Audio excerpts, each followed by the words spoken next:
یہ احکام کیا ہے؟ موجودہ دور میں تدفین کے دوران جو بدعات ہوتی جا رہی ہیں وہ کون سی ہیں؟ تدفین کا مختصر طریقہ یاد سن لیں کہ جب کوئی دنیا سے چلا جائے تو اس کے لواحقین کی جو سب سے پہلی ذمہ داری ہے وہ ہے اس کو غسل دے کے کفن دے کے دفن کرنا. سب سے پہلے کس کو فوکس کرنا ہے آپ نے؟ جتنا جلدی ہو یقین ہو جائے کہ مر گئے ہیں. بعض دفعہ سکتے میں آتا ہے, ایسے کئی کیسز ہو چکے ہیں, میں نے خود مشاہدہ کیا ہے. ایک صاحب تھے, ان کی ساس کا انتقال ہوا, فون آ گیا عباسی سے میت گھر آ رہی ہے اور تمبو لگ گیا گھر میں. راستے میں ایمبولینس کو جھٹکا آیا, سانس اٹھ کے بیٹھ گئی. حقیقت ہے یہ. وہ میرے پاس آئے, کہہ رہے یار وہ تو جنازہ اوپر سے غمزدہ, اوپر سے تو بڑے خوش ہو رہے تھے, میری ساس جو ہے نا وہ پھر زندہ ہو گئی. ٹھیک, تو یقین آ جائے کہ یہ کیا ہو گئے, واقعی اس دار فانی سے ہمیشہ کے لیے کوچ کر گئے ہیں. یقین آ جائے تو پھر اس کو دفنانے میں جلدی. سب سے پہلا کام یہ, اس کو برف خانے میں رکھ دینا, اور فلاں کا ماموں آ رہا ہے تو فلاں کا چاچا آ رہا ہے, فلاں کے, یہ غلط ہے. ان کو کہیں بس آ کے قبر پہ دعا پڑھ لینا. بھائی میت کو اب دعا کی ضرورت ہے, دعا مانگ لینا. میت کو دعاؤں کی ضرورت ہے, اس کو صدقات و خیرات کی ضرورت ہے. باقی میت کو دیکھنے کی کوئی ضرورت, کوئی ایسا مسئلہ نہیں ہے کہ نہیں دیکھیں گا تو پتہ نہیں کیا ہو جائے گا. تو ایک بات تو یہ. دوسری بات یہ, میت کی تصویریں لینا یہ بہت غلط حرکت ہے. میت چھپانے کی چیز ہے, دکھانے کی چیز نہیں ہے. میں نے وصیت کی ہوئی ہے کہ میں مروں گا تو میری تصویر لینے کی قطعاً اجازت نہیں ہے. جس نے اجازت لی وہی پھٹے سے اٹھ کے تھپڑ لگاؤں گا میں. اللہ, مرنا تو سب نے ہے بھائی, آپ بھی مریں گے پھٹے پہ, آپ بھی لیٹیں گے. دعا کرو اچھی موت آئے, بس شہادت کی موت آئے, سب سے اچھی بات تو یہ. تو تصویر لینے کی اجازت نہیں ہے, ٹھیک ہے نا. تیسری بات یہ ہے کہ میت کے جو قریبی لوگ ہیں وہ دیکھ سکتے ہیں اس کو, اس میں کوئی حرج نہیں ہے. باقی اس کو رونمائی کے لیے چوک پہ لٹا دینا یہ غلط ہے, کیونکہ میت چھپانے کی چیز ہے. ہاں اس کے قریبی ہے, بیٹا ہے, اپنے باپ کو دیکھ لے, اس کی پیشانی بھی چوم سکتا ہے, وہ ان میں کیونکہ محبت ایسی ہوتی ہے, وہ اس میں کوئی حرج نہیں ہے. یہ کوئی بہت ہی قریبی دوست ہے, بہت ہی جگرا ہے, وہ دیکھنا چاہتا ہے تو وہ بھی دیکھ لے. عام پبلک کو دکھانا چوک پہ لٹا کے یہ ناپسندیدہ عمل ہے, شریعت کے مزاج کے خلاف عمل ہے. تیسرا کام کیا کرنا ہے؟ غسل دینے کے بعد کفن دے کے, اور غسل خود دینا ہے. یہ بھی بڑا مسئلہ ہے, بڑی بری حرکت ہے کہ اپنے باپ کو اور بیٹی اپنی ماں کو کسی اور سے غسل دلوائے. آخری خدمت رہ جاتی ہے اپنے باپ دادا کی, تو وہ تو کم از کم اپنے ہاتھوں سے کر لیا کرو اللہ کے بندے. تو اس کو محبت سے خود غسل دیا کرو, کسی اور سے غسل نہ دلوائیں. اس کو خود محبت سے غسل دے کے کفن دے کے جتنا جلدی ہو اس کو دفنا دیا جائے. دفنانے کے بعد ایک بالش قبر ہو, مٹی کی قبر ہو, پکی قبر بنانا جائز نہیں ہے. ایک پتھر لگا دیا اس پہ, زیادہ سے زیادہ اگر کچھ لکھنا ہے تو نام لکھ دیا. نبی صلی اللہ علیہ وسلم نے قبر پہ لکھنے کو منع فرمایا, لیکن نام لکھنے کی گنجائش ملتی ہے. سمجھ رہے ہیں بات کو؟ وہ بھی نہ لکھیں تو بہتر یہی ہے, کیونکہ لکھنے سے منع فرمایا تو, لیکن بہرحال نام لکھنے کی گنجائش ہے. اس کے دلائل کیا ہے یہ ایک الگ موضوع ہے. تو اس کے بعد قبر پہ کھڑے ہو کر میت کے لیے دعا مانگی. ایک روایت ہے عبداللہ بن عمر سے کہ سرہانے پر سورہ بقرہ کا آخری پہلا رکوع اور پائنتی کی طرف آخری رکوع پڑھا جائے. ایک روایت ہے, یہ عبداللہ بن عمر کا اپنا عمل تھا, لیکن اس کو بھی کوئی بہت اہم سنت سمجھ لینا اور ضروری سمجھ لینا یہ بھی غلط ہے. پڑھ لی جائے, اور وہ بھی جہرن نہیں, اگر کوئی پڑھے تو سرن پڑھے. سمجھ رہے بات کو؟ جہرن نہیں ہے اس میں. اور پھر دعا مانگ لی جائے میت کے لیے. دعا مانگنے کے بعد حدیث میں آتا ہے کہ اتنی دیر میت کی قبر پہ بیٹھو جتنی دیر میں اونٹ ذبح کر کے اس کا گوشت تقسیم کر دیا جاتا ہے. تو میت کے 2-4 جو قریبی لوگ ہیں وہ اتنی دیر تک اس کے لیے بیٹھ کے اللہ سے دعا مانگیں کہ اللہ اس کے لیے قبر کے سوالات کے جوابات کو آسان کر دے. اس کے بعد جب آپ واپس گھر آئیں تو جتنے اہل محلہ ہے وہ سارے کے سارے اپنے اپنے گھروں کو تشریف لے جائیں. دور سے رشتہ دار اگر آئے ہوئے ہیں اور کھانے کا ٹائم بھی ہو گیا ہے تو پڑوسیوں کو چاہیے کہ ان کے لیے کھانے کا انتظام. یہ دعوت نہیں ہوگی کہ آئے لنگر عام چل رہا ہے. میت کے موقع پہ دعوت جائز نہیں ہے, کیونکہ غم کا موقع ہے, یہ کھانے پینے کا موقع نہیں. لیکن چونکہ بعض رشتہ دار بہت دور دور سے آئے ہوئے ہوتے ہیں اور کھانے کا وقت ہو گیا ہے اور کافی وقت بھی لگتا ہے تجہیز و تکفین میں, تو اگر ٹائم کھانے کا ہے تو میت کے گھر والے نہیں, اڑوس پڑوس کو چاہیے کہ وہ جو دور سے آئے ہوئے رشتہ دار ہیں ان کے لیے کھانے کا انتظام کر دیں, اور اہل خانہ کے لیے بھی. وہ رشتہ دار پھر تشریف لے جائیں اور جو قریبی لوگ اگر وہ رہ گئے تو وہ رہ بھی سکتے ہیں. اور 3 دن تک میت کے اہل خانہ کے لیے اڑوس پڑوس کو چاہیے یا قریبی رشتہ داروں کو چاہیے کہ کھانے کا انتظام. یہ نہیں کہ وہ گھر میں چولہا نہیں جلا سکتے لیکن وہ غمزدہ ہوتے ہیں تو اس لیے پڑوسیوں کی ذمہ داری بنتی ہے کہ کھانے کا اہتمام وہ پڑوسی کرے. سمجھ رہے ہیں بات کو؟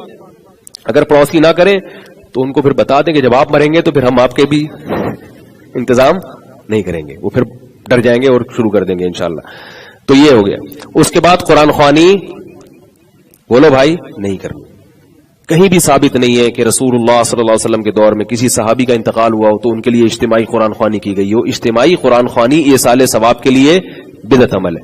دکان میں گھر میں برکت کے لیے اجتماعی قرآن خوانی جائز ہے کیونکہ وہ عبادت نہیں ہے, وہ رقیہ ہے, وہ برکت کی ہے, دم ہے, لہذا اس میں ثبوت کی ضرورت نہیں ہے. جبکہ میت کو ثواب پہنچانا یہ ایک عبادت ہے, عبادت کے لیے ثبوت کی ضرورت ہے. قرآن و سنت سے ثبوت ہوگا تو اس طرز پہ عبادت ہوگی اور قرآن و سنت سے اس کا کوئی ثبوت نہیں ملتا. اپنے طور پر جو بھی کوئی نیکی کرے, صدقات و خیرات کرے. حدیث میں صدقات و خیرات کا ذکر ہے, علماء نے اس پر قیاس کیا ہے. قیاس بھی شرعی دلیل ہوتی ہے کہ بھئی جب صدقات و خیرات بھی ایک نیکی ہے نا تو کوئی بھی نیکی کی جا سکتی ہے, لیکن سب سے بہتر کام کیا ہے؟ صدقات و خیرات, کیونکہ وہ منصوص ہے. آئی بات سمجھ میں؟ منصوص کا مطلب اس کا سراتن حدیث میں ذکر ہے کہ میت کی طرف سے کیا کیا جائے؟ صدقات و خیرات. اب صدقات و خیرات میں یہ نہیں کہ دیگے پکا کے تمبو لگا کے لوگوں کو کھانا کھلائیں, کیونکہ اس کا فائدہ, اس کا نقصان یہ ہوگا کہ لوگ کہیں گے اللہ کرے, جو غریب لوگ کھائیں گے وہ کہیں گے اللہ کرے ان کے پڑوس والا جو زیادہ مالدار ہے وہ بھی مر جائے. تو کھانا کھلانا یا ان چیز یہ خوشی کے موقع پر ہوتا ہے, غم کے موقع پر نہیں ہوتا. تو صدقات و خیرات میں چپکے سے کسی غریب کو پیسے دے دیے یا اور اس طرح سے کوئی کر لیا تو یہ زیادہ بہتر ہے. اور 3 دن کے بعد تعزیت کرنا مکروہ اور ناپسندیدہ عمل ہے. اور جو تعزیت کرنے کے لیے آئے ان کو چاہیے تعزیت کے 2-4 مختصر کلمات کریں اور پتلی گلی سے نکل جائیں, دھرنے مار کے بیٹھے نہیں.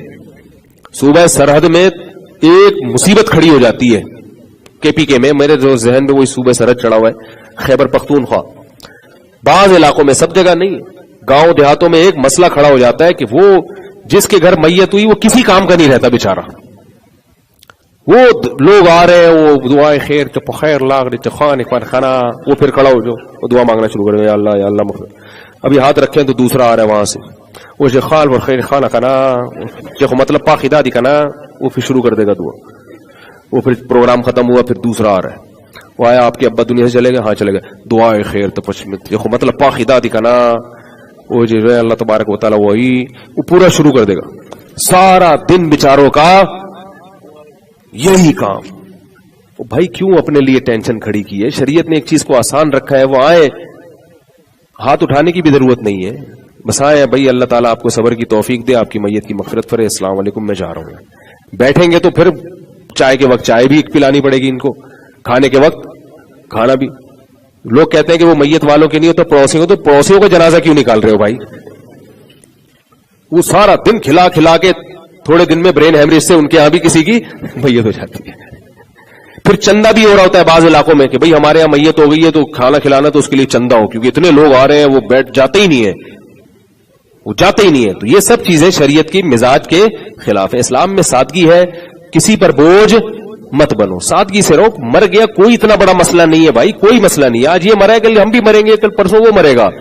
اسلام میں غم کو اتنا زیادہ منانے کی جو ہے نا اجازت نہیں ہے. عربوں سے سبق حاصل کریں. سعودی عرب اس معاملے میں بڑا زبردست ہے. عرب لوگ, عرب میں کتنی برائی ہے لیکن بہت ساری خوبیاں بھی ہیں ان میں. ان کے ہاں جب کوئی مر جاتا ہے تو اتنا زیادہ غم نہیں مناتے. ما قدر اللہ, کہتے ہیں اللہ نے جو مقدر کیا تھا ہو گیا, بس مرنا تھا اپنے ٹائم پہ مر گیا, چلو خلاص, السلام علیکم, چلو بھائی. ہمارے یہاں جو پاکستانی جن کو تجربے نہیں ہے وہ عربوں میں کوئی تجھے جا کے گلے مل کے پھوٹ کے رونا شروع کر دیتے ہیں. وہ سمجھتے ہیں اس سے ہی عربی خوش ہوگا. وہ عربی حیران ہو رہا ہوتا ہے, یار میرے ابا گئے, میں اتنا نہیں رو رہا, تو پتہ نہیں کیوں رو رہا ہے. ایک دن کیا ہوا, ہمارے محلے میں ایک بوڑھے آدمی تھے, ان کی ساس کا انتقال ہو گیا. وہ بوڑھے آدمی تھے لیکن تھے ایک نمبر. ان کو ڈرامے باز لوگ بالکل بھی پسند نہیں تھے. خان صاحب نام تھا, اگر کوئی ہمارے ایریے کا بندہ بیان سنے گا تو وہ سمجھ جائے گا خان صاحب کون تھے. خان صاحب نام تھا. تو ایک دن کیا ہوا, ایک آدمی آ کے نا خام خامے فنٹر بننے کی کوشش کر رہا ہے, پھوٹ کے رو رہا ہے اور کہہ رہے آپ کی ساس کا انتقال ہو گیا. تو وہ کہنے کہ تیری کیا لگتی تھی تو اتنا رو رہا ہے. وہ بالکل منہ پہ کہہ دیتے تھے, تیری کیا لگتی تھی اتنا زیادہ رو رہا ہے. تو اس لیے یہ ڈرامے بازی نہیں ہونی چاہیے. سادہ ہے اسلام, اس کو سادہ ہی بنانا چاہیے. تو اس طرح چلا گیا. پھر مرنے کے بعد 3 دن گزر گئے. اب سب سے پہلے کیا کام کرنا ہے؟ میت کی وراثت فوراً تقسیم کرنی ہے. اب بعض جگہ یہ ہوگا ہائے ابھی میت کا کفن میلا نہیں ہوا, اس کی جائیداد کے بخیے ادھیڑنا شروع کر دیے, ہائے ہائے یہ ہو گیا یہ ہو گیا. ایسی باتیں نہ سنیں. آپ بولو اللہ کا حکم ہے کہ میت جب دنیا سے جائے گی تو سب سے پہلے کیا ہوگا؟ اس کی وراثت تقسیم ہوگی. اب وہ کہے نا اس کا کفن میلا نہیں ہوا, اس کے مکان کے ٹکڑے کرنا شروع کر دیے. بولا اس کا مکان ہے ہی نہیں اماں, یہ اب ہمارا مکان ہے. نہیں نہیں یہ تمہارا کیسے ہو گیا؟ تو تمہارے باپ کا تھا اب نہیں ہے. ہائے ہائے کیسی باتیں کر رہے ہو؟ کیونکہ مائیں بعض دفعہ رکاوٹ بنتی ہے وراثت تقسیم کرنے میں. عام طور پر سب سے زیادہ رکاوٹیں مائیں بند کرتی ہیں. نہیں یہ کیسے ہو سکتا ہے, میرے مرنے کے بعد بھی یہی کرو گے؟ تو آپ بتا دیں اماں جب میں مروں گا نا تو میں بھی اپنے بچوں کو پہلے بول کے جاؤں گا کہ بیٹا میرے مرنے کے بعد سب سے پہلے یہ تقسیم کر لینا, ورنہ میں بھی نہ کہیں پٹ رہا ہوں وہاں پہ. اللہ کہیں گے کہ تو نے کیوں نہیں اپنے رشتہ داروں کو وصیت کی تھی؟ برائی تھی, بہنوں کو وراثت نہیں ملتی تھی. بہنوں کا حصہ 20-20 سال تک کھا کے بیٹھے رہتے ہیں. 20 سال میں جب وہ بیچاری بڈھی ہو جاتی ہیں, ان کے کسی کام کا وہ پیسہ نہیں رہتا, پھر ان کو وراثت وہ بھی شریف خاندانوں میں ملتی ہے. تو اگر آپ نے نہیں بھی تقسیم کرنی تو بہنوں کا حصہ فوراً نکالو. سمجھ میں آ رہی ہے بات؟ اس سے ابا کی روح کو بھی سکون ملے گا اور آپ کی زندگی بھی انشاءاللہ حلال کھا کے